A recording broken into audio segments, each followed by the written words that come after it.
Kublai Khan. Not including the introduction, this is my 9th show since I started this little midlife 21st century hobby. I was wondering what would be an interesting subject to follow something as provocative and controversial as Richard Nixon. It came down to Kang Sheng or Kublai Khan. Since Mr. Kang Sheng was actually living at the time Nixon visited Beijing in '72, and a micro sidebar did everything in his power to scuttle any hope of the Nixon visit succeeding, I decided rather than stay in the present, I wanted to jump way back to the time of King John of England, St. Thomas Aquinas, and the rest of the Crusades from the 4th one onward. This was the 13th century. And the biggest thing going on in the 13th century were the Mongols. One of the topics I had for this podcast series was Ghengis Khan, but he didn't really have as much to do with China as his grandson Kublai. Ghengis Khan was the Great Khan, the Kakan of the Mongol Empire, which included the north of China. Kublai, after he succeeded his brother as Great Khan, founded the Yuan Dynasty in China. We're talking 13th century China. The Yuan Dynasty, or Mongol Dynasty in China, as it's also known, hardly lasted 100 years. And after this, there's only the Ming and the Qing dynasties to go, and that's the end of imperial China. So the Yuan is the 3rd dynasty from the last, which makes it sort of later Chinese history. It might have been late for China, but we here in America still had more than 5.5 centuries to go before our founding fathers signed the Declaration of Independence in 1776. Even though Kublai Khan is sort of an American high school history project favorite, it's never a bad time to bone up on your KK and review his extraordinary life. He's hands down considered one of the greatest emperors of China. He did a lot of good things, and there was a real kind of an enlightenment that happened during his reign. This was the period where Marco Polo made his famous visit to the court of Kublai Khan. The visit of Marco Polo and his subsequent book sort of turned Kublai Khan into a legend in the West. Marco Polo wasn't the only Westerner at the court of Kublai Khan. Many visitors came and paid tribute, and there was a lot of cultural and intellectual exchanges along with trade in all of China's legendary commodities. The entire splendor of the palace in the capital of Dadu and his summer palace in Xanadu was the stuff of great legend, and who could forget the opening lines of Samuel Taylor Coleridge's poem, "In Xanadu did Kublai Khan a stately pleasure-dome decree, where Alf the sacred river ran, through caverns measureless to man, down to a sunless sea." Xanadu derived its name from the Chinese Shangdu, or as Marco Polo referred to it, Chandu. He wrote a very detailed description of the city and the sumptuous palace there. That was the summer capital of Kublai Khan and was located about 275 miles north of present-day Beijing. Beijing, of course, being the capital built by Kublai Khan, which was called back then Dadu or Khanbalik in Mongol. The Mandarin is Hanbali, so we can credit Kublai Khan for present-day Beijing. In Chinese, he is known as Hubilie Han. He was born September 23rd, 1215, a good 3 months after King John signed the Magna Carta at Runnymede, to give you a historical timeline point of reference. His father was Tole, the 4th son of Ghengis Khan, or Chengji Si Han, as he's called in Cathay. I'm giving you the Chinese names of most of these Mongol persons and places. Mongolian is one of those challenging languages that's very hard to pronounce correctly unless you're familiar with it, which I'm not. So all you Mongolian experts out there, please don't think too unkindly of me for butchering the Mongolian pronunciation too bad. Wherever I can dig up the Mandarin pronunciation, I'm going to go confidently with that. Kublai Khan was the favorite grandson of Ghengis Khan, and apparently quite skilled in the Mongol military arts and traditions. He was taken in by all aspects of Chinese culture, and so enamored was he that later on, after he became Emperor of China, his fellow Khans and the Mongol people showed great resentment at how Sinified, a word I just made up, he had allowed himself and his part of the Mongol Empire to become. So he grew up with this keen appreciation of things Chinese, and it had a big impact later on when he set up the Yuan Dynasty. His first big break came in 1252 when his brother Mongke was made the Great Khan of the Emperor. Kublai was given control of the Chinese territories in the north of China. The south of China was still controlled by the southern Song dynasty. The southern Song lasted from 1127 to 1279, and it's going to take some time for Kublai Khan's forces to bring that Chinese dynasty to an end. In August of 1259, older brother Mongke was killed fighting in the west of China, and the following year in 1260, Kublai is named his successor. But first, he had to deal with his younger brother Arik Boge, who, like any good Democrat or Republican, would, in a close race, challenge the election. And they ended up warring for 4 years before the forces of Kublai Khan prevailed and the younger brother was defeated in 1264. In 1271, Kublai Khan declares the start of a new Chinese dynasty, the Da Yuan, or just Yuan Dynasty. He does this and then moves the capital of the Mongol Empire from Karakorum to what is now present-day Beijing. As I said, the Mongols called it Khanbalik, and the Chinese called it Dadu, meaning great capital. It's also referred to by Marco Polo and other Europeans of the time as Kambaluk.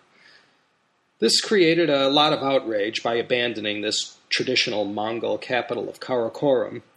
I mentioned he was a little too Chinese for a lot of these fellow Mongol royalty, even with the common people. So this really set the tone for years to come, and it's no secret that he recognized the superiority of the Chinese administration and ways of organizing the country. They may not have been a match for a Mongol soldier or in other skills, but Kublai Khan knew a good thing when he saw it, and he left the whole Chinese bureaucracy and administration system in place and was a good judge of ministers. He also had a few good generals in addition to all the might of the Mongol military. So he adopted the Chinese way of governing and joined this together with the superior Mongol military power. I found it interesting. Society was divided up into 4 classes. First, of course, were the Mongols, then other Central Asians, third were the Northern Chinese, and the lowest class were the Southern Chinese, the last ones to be conquered before Kublai Khan controlled all of Chinese territory. What else is important that we attribute to his influence and power? Religion made great inroads, and Kublai was tolerant of all religions. It was during his 23-year reign from 1271 to 1294 that Islam came and took hold in some communities in northern China and south in Yunnan province. He showed a personal interest in all religions. In some sources I used, they said it was more of an indifference to religion or perhaps an unwillingness of Kublai Khan's part to view it as a threat. I read in one source he favored Christianity, and in another he showed more favoritism to Buddhism. He was also a great supporter of trade, and his might kept the trade routes flowing. Growing up, many of us were taught that it was the Chinese who invented paper money, and it was under Kublai Khan that this new idea started being used in society. He was also a supporter of the arts, of science. He made improvements to the Grand Canal that had been falling into disrepair by this time. He repaired it and lengthened it up to the Yellow River. The utter splendor and magnificence of his palaces and of all the pomp and ceremony he promoted was over-the-top incredible. Marco Polo and others have written about the scale of the palace and the sumptuousness of everything contained in the massive walls. You can imagine the accumulation of great wealth taken from all the capitals of all the worlds conquered by the Mongols, going back even before Ghengis Khan. At this time in world history, mid to late 13th century, the palace of Kublai Khan was unrivaled anywhere else in the known world. The Yuan Dynasty was established in 1271. He was the first emperor of this Mongol dynasty. He was also the 5th Khagan of the Mongol emperor. Remember, Ghengis Khan, of course, being the first. And this is what used to confuse me about Kublai Khan. Was he emperor of China, or was he Khagan of the Khans, the head of the Mongol Empire, the largest land empire of all time?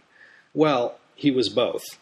By 1276, the southern Song dynasty had fallen, and with that, all Chinese territory was under foreign domination. Kublai Khan didn't have much luck as a naval conqueror.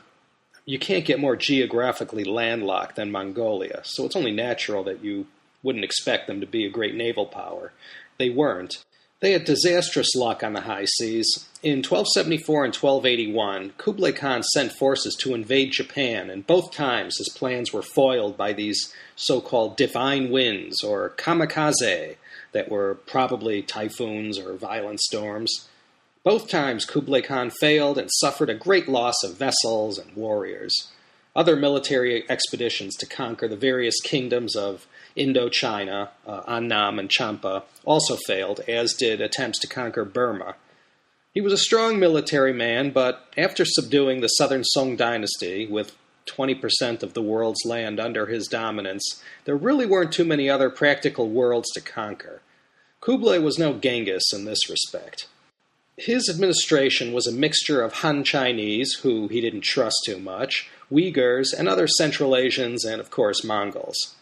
Perhaps Kublai Khan is most celebrated in the Western world as the emperor who received Marco Polo at his court and had the Venetian explorer in his employ for around 17 years. I don't want to get into too much detail about Marco Polo here, as he's another podcast by himself. Kublai Khan was visited not once but twice by the brothers Maffeo and Niccolo Polo of the Republic of Venice. Niccolo's son Marco Polo joined them on the second journey. The Adventures of Marco Polo can be downloaded off Google Books for free. It's a great read for those interested in this period.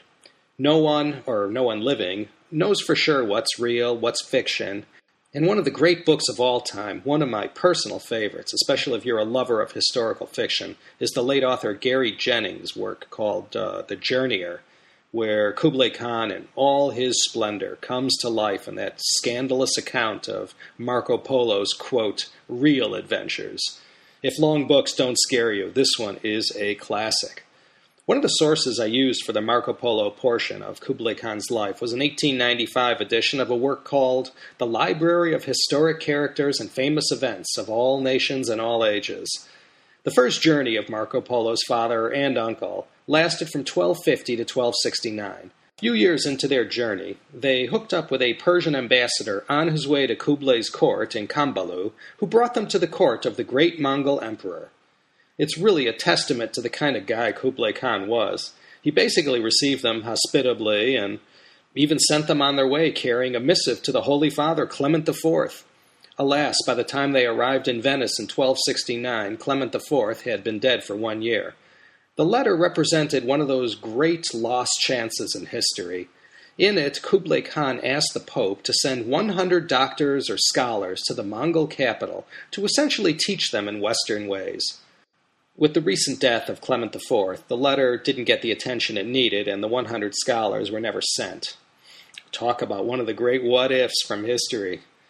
But Niccolo and Maffeo Polo took off again on a second trip to the court of Kublai Khan. This time, Marco Polo was with them. Their travels took them through Armenia, Persia, Turkestan, and Kashmir, and from there they passed through the Roof of the World, the mountain range in Central Asia that meets the Himalayas. Then they arrived in Kashgar, and from there they crossed the Gobi Desert and found their way to Karakoram. This was 13th century, folks. Even in 2010, that would have been an astounding achievement without the convenience of modern transportation, or even 18th century transport. So they're back with Kublai Khan at the imperial capital of Kambalup, present-day Beijing, in 1275. Marco Polo exhibits this linguistic ability and learns several of the Mongol tongues and is actually put to work in Kublai Khan's administration and was sent on various diplomatic missions. From the period of 1277 to 1280, he was briefly governor of the city of Yangzhou. Yes, the very town that brought us Yangzhou Chaofan, or Yangzhou fried rice. Basically, Marco Polo, his father, and his uncle served Kublai Khan in a number of capacities for 17 years, and after accumulating a multitude of honors and riches beyond their imaginations, they set off for Venice, escorting one of Kublai's princesses for the Khan of Persia. Kublai Khan gave them an escort to 14 vessels, and they left Cathay forever in the year 1292, 718 years ago. They passed through the Indian Ocean and spent a few months on the island of Sumatra in Indonesia. From there they went to Ceylon, India, and the ancient state of Hormuz, which was near the Straits of Hormuz in the Persian Gulf. In late 1295, they made it back to Venice alive. Kublai Khan is described in this old book as a fine, handsome man of middle stature, with fresh complexion, bright black eyes, a well-formed nose, and a form every way well-proportioned. He had 4 wives, each of which had the title of empress and possessed her own magnificent palace, with a separate court consisting of 300 maids of honor, a large number of eunuchs, and a suite amounting to at least 10,000 persons. And let me say, in addition to these 4 empresses, the great Khan also had a bottomless supply of royal concubines at the court. Marco Polo said of the great Kublai Khan, quote, "He was the most puissant of men, in subjects, lands, and treasure, that there is on earth or ever was from the time of our first father Adam to this day." He died at the ripe old age of 79 on February 18, 1294. That was pretty good for those days. He lived a life probably of great excess in every way imaginable. We remember Kublai Khan for not only being the grandson of Ghengis Khan and a great Mongol ruler, we also remember his legacy of taking the best aspects of China and incorporating them into the mesh of the Mongol Empire, and creating an empire that was the wonder of the world at its time. He was the emperor who received the brothers Polo twice, and the son of Niccolo, Marco Polo. He was also the historical personage who inspired the idea of the kamikaze, or divine winds, that the Japanese believe vanquished the Mongol armada not once but twice. He faced military failures against some tough opponents.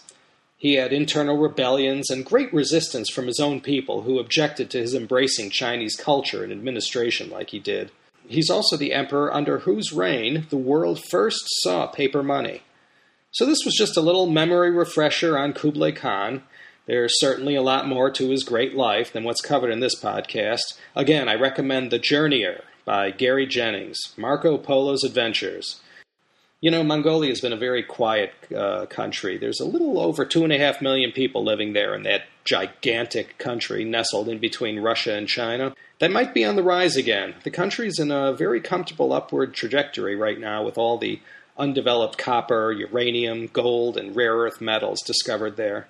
Who knows, the Mongol Empire might yet rise again. You know, all great superpowers should learn from this lesson in history. If someone tapped Kublai Khan on the shoulder at the height of his power in the 1280s and told him his whole dynasty would come crashing down in less than 100 years, he would never have believed it. Yet 74 years after his death, the Mongols got booted out of China. And so, this is Laszlo Montgomery, wishing you a pleasant good evening or good afternoon, wherever you may be in the world. Farewell from lovely Claremont, California. Yes, the very one of the world-famous Claremont Colleges and School of Theology. I warmly welcome you to join me here each week at the China History Podcast for another exciting episode from 5,000 years of Chinese history.